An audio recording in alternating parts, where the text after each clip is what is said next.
ሰኞ 9 ሰዓት ላይ የሚነበበውን ግብረ ሕማም ሰምተናል። አሁን ለጠቅላላ እውቀት እንዲሆነን ከተራ ቁጥር ጀምረን አንድምታ ትርጓሜውን የምናነበው። ኦሪት ዘፍጥረት ምዕራፍ 2 ተራ ቁጥር 1 ወተፈጸመ ሰማይ ወምድር ወኩሉ ዓለሞሙ የሰማይና የምድር የሰራዊቶቻቸውም ተፈጥሮ ሁሉ ተፈጸመ አለ። የሰማይ ሰራዊት ፀሐይ፣ ጨረቃ፣ ከዋክብት ናቸው። የምድርም ሰራዊት ዕፀው፣ አይባን፣ እንስሳት፣ አራዊት፣ ደቂቀ አዳም የሰው ልጆች ዘሮች ናቸው። ተራ ቁጥር 2 ወፈጸመ እግዚአብሔር ግብሮ ዘገብረ እግዚአብሔር የመጀመሪያውን ፍጥረት ሁሉ ፈጥሮ ፈጸመ ማለት ሰማይን ከነግስቱ ምድርን ከነልብሱ ፈጥሮ ጨረሰ አለ። እስካሁን ባዕድ ከባዕድ ፍጥረት ሲፈጥር ሰንብቶ ነበር። ከእንግዲህ ወዲህ ግን ግብር ግብር ቢራባ እንጂ ሌላ ባዕድ ፍጥረት አይፈጥርምና እንዲህ አለ። ወአዕረፈ እግዚአብሔር በሳብዕት ዕለት እምኩሉ ግብሩ እግዚአብሔር በሰባተኛው ቀን ሥራ ከመስራት አረፈ አለ።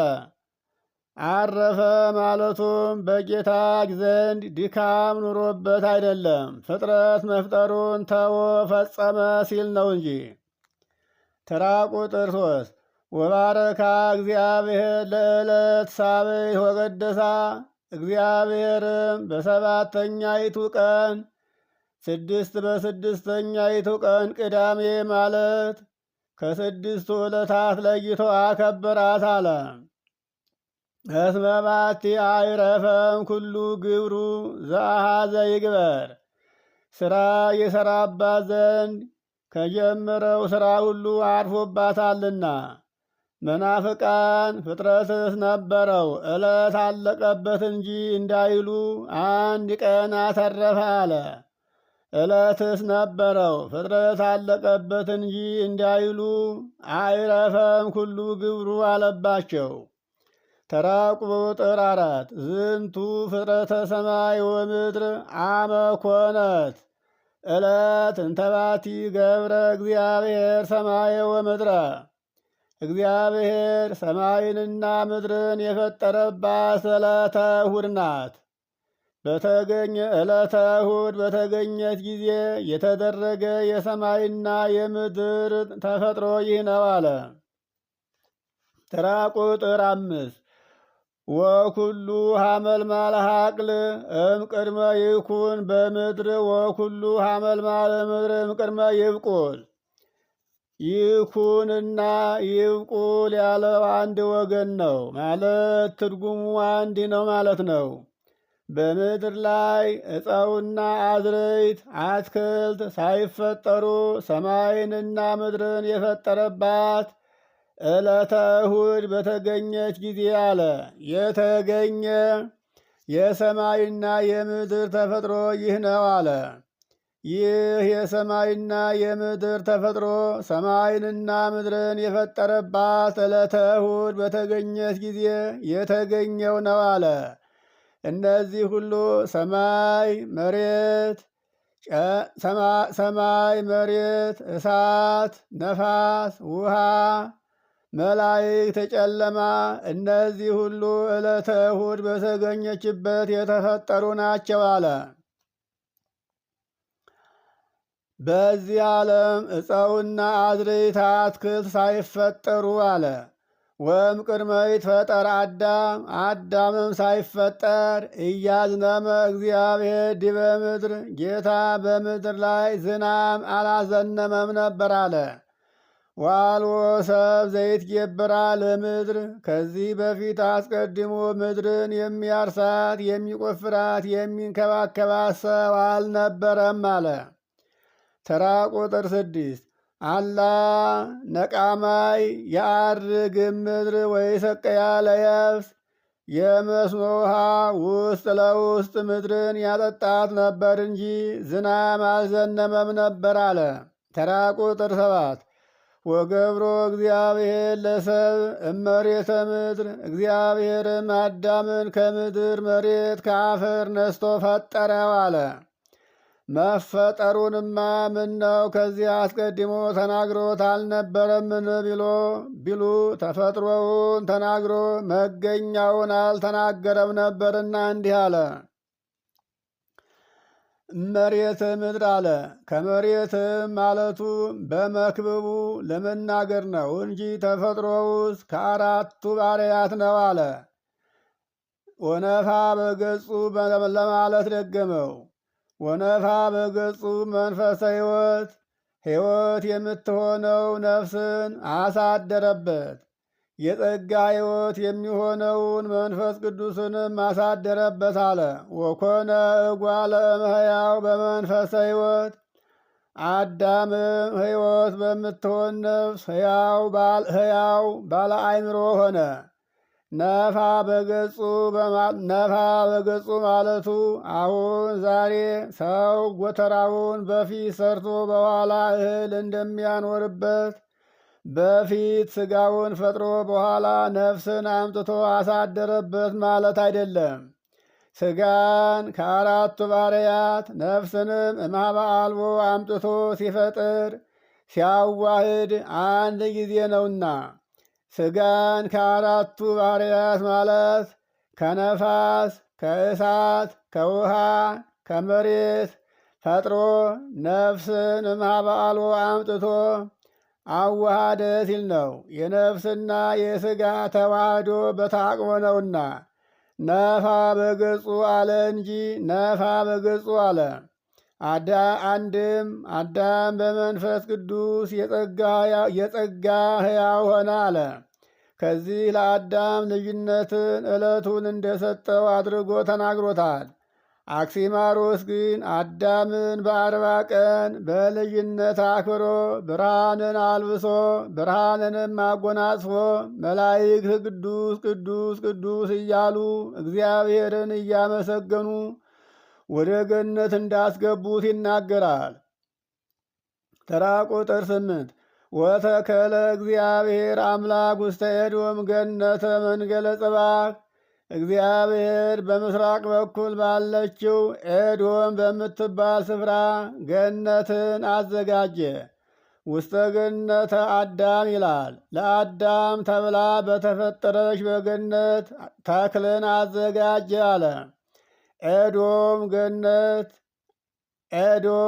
ገነት አንድ ወገን ናቸው።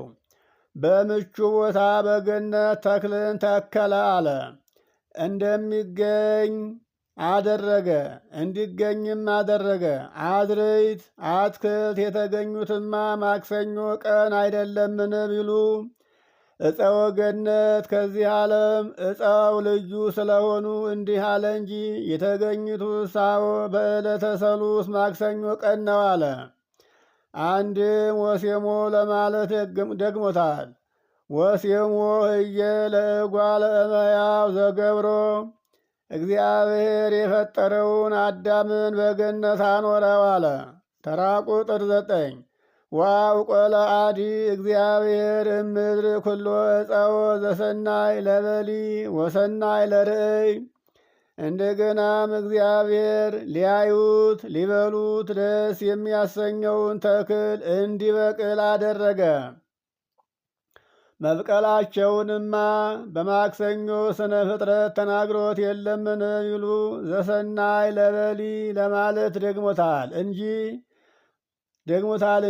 ወዕፀ ሕይወትኒ ለማለት እንዲሁ አመጣው።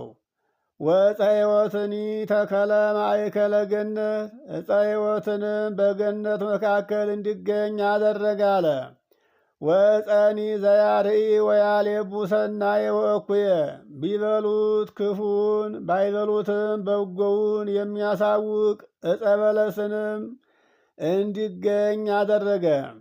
አንድም ቢበሉት ቅሉ በጎውን የሚያሳውቅ ዕፀ በለስን አስገኘ።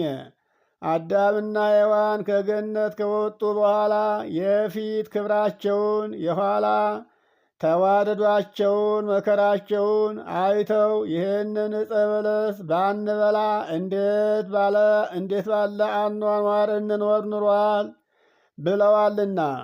ዕፀ ሕይወትስ ዕፀ በለስስ የተገኙት በዕለተ ሰኑስ አይደለምን? አሁን እንደተገኙ አድርጎ ስለምን ተናገራቸው ቢሉ መገኘታቸውስ በዕለተ ሰሉስ ነው። ነገር ግን አሁን ለአዳም ይህንን ብላ ይህንን አትብላ ብሎ ሥርዓት የሚሰራለት ስለሆነ ይህንን ሲያይ መልሶ ተናግሮታል እንጂ። ለአዳም 3 እጽዋት ተሰጥተውት ነበር። አንዱን ሊጠብቀው፣ አንዱን ሊመገበው፣ አንዱን 1000 ዘመን ኑሮ ሊታደስበት ነበር። አትብላ ያለውን ዕፀ በለስ በበላ ጊዜ ግን የሚታደስበት ዕፅ ተነስቶታል ማለት ቀርቶበታል። በሚታደስበት በዕፀ ሕይወትም ፈንታ ዛሬ የጌታችንን የኢየሱስ ክርስቶስን ቅዱስ ሥጋውን ክቡር ደሙ ገብቶለታል። ሥጋውን ደሙን ተቀብለን በልጅነት ታድሰን መንግሥተ ሰማያት የምንገባ ሆነናልና እንዲህ አለ። ተራ ቁጥር 10 ወፈለግ ይወፅእ እምቅድሜሁ ከመ ይስቅያ ለገነት እምኔሁ ሲል ነው። ገነትን ያጠጣት ዘንድ ውሃ ከዕፀ ሕይወት ስር ይፈልቃል አለ። ወእምሕየ ይትፈለጥ ለአርባዕቱ ማዕዝነ ዓለም ከዚህም ነቅቶ 4ቱን ማዕዝነ ዓለም ዙሮ ለማጠጣት ከ4 ይከፈላል አለ። ተራ ቁጥር 11 ስሙ ለአሐዱ ፈለግ ኤፌሶን የአንዱ ወንዝ ስሙ ኤፌሶን ይባላል። ወውእቱ ዘያውድ ውስተ ኩሉ ምድረ ኤውላጦን ይሄውም ወንዝ ኤውላጦን የተባለውን ምድር ሁሉ እየዞረ የሚያጠጣ ነው። ኤውላጦን የተባለውም ምድረ ጽር ነው ወይም የጽር ምድር ነው። ወህየ ሃሎ ወርቅ ከዚህም ቦታ ወርቅ ይገኝበታል። ተራ ቁጥር 12 ወወርቃ ለይቲ ምድረ ሰናይ ጽሩይ ሲል ነው። ወርቁም እዚህ ቦታ የተገኘውም ወርቁ እጅግ በጣም የጠራ ያማረ ወርቅ ነው። ወህየ ሃሎ እንቁ ዘያሃቱ ወእንቁ ሐመልሚል ከዚያም የሚያበራ እንቁ ቅጥልጥልም እንቁ አለ አለ።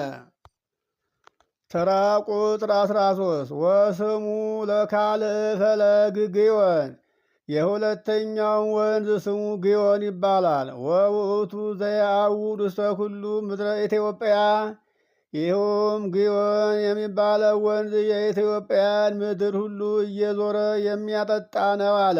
ይኸውም አባይ ነው። ተራ ቁጥር 14 ወፈለግ ሳልስ ጤግሮስ ሦስተኛውም ወንዝ ጤግሮስ ይባላል። ውእቱ ዘያውር ላዕለ ፋርስ ይሄውም ወንዝ የፋርስን ሀገር ዙሮ የሚያጠጣ ነው አለ። ወፈለግ ራብ ውእቱ ኤፍራጥስ አራተኛውም ወንዝ ኤፍራጥስ ነው አለ። ይሄውም ህንድን ዙሮ የሚያጠጣ ነው አለ። በዚህ አላቀናውም፣ በመጽሐፈ ቅዳሴ ግን አቅንቶታል። ቦ ዘይወፅእ ምስራቅ ወየሐውር ለምዕራብ ከመ ይስቂ ዘህየ ወዎ ዘይወፅእ ምዕራብ ወየሐውር ለምስራቅ ከመ ይስቂ ዘህየ ወዎ ዘይነቅዕ እምደቡብ ወይሰወጥ ለሰሜን ከመ ይስቂ ዘህየ ወቦ ዘይፈለፍል እምሰሜን ወይሰወጥ ለደቡብ ከመ ይስቂ ዘህየ እንዳለ የአትናቴዎስ ቅዳሴ ምዕራፍ 2 ቁጥር 17 እስከ 19 ድረስ። ይኸውም ምሳሌ ነው። 4ቱ አፍላጋት የ4ቱ ወንጌላትና የ4ቱ ወንጌላውያን ምሳሌ ናቸው። ከአንድ ዕፀ ሕይወት ስር ነቅተው ይህን ዓለም ዙረው በዚህ ዓለም ያሉ አዝርዕትን አትክልትን እንደሚያጠጡ 4ቱ ወንጌላውያንም ይህን ዓለም ዙረው በዚህ ዓለም ያሉ ምእመናንን የማስተማራቸው ምሳሌ ነው። ወንጌላቱ ቢሉ በአራቱ ማዕዘን ዓለም ለመነገራቸው ምሳሌ ነው። ከአንድ የዕፀ ሕይወት ስር መንቃታቸውም ወንጌላዊውም ከአንድ ከጌታ ለመማራቸው ምሳሌ ነው። ወንጌላቱ ከጌታ ለመገኘታቸው ምሳሌ ነው። ወርቃኒ ለሰናይ ያለውም የምእመናን ነው። ዕንቁ ዘያሃቱ የጴጥሮስ ነው። ዕንቁ ሐመልሚል የጌታ ምሳሌ ነው። ሐመልሚል አለው አምላክ ወሰብ ነውና። ለአድማጮች እንዳይበዛ እዚህ ላይ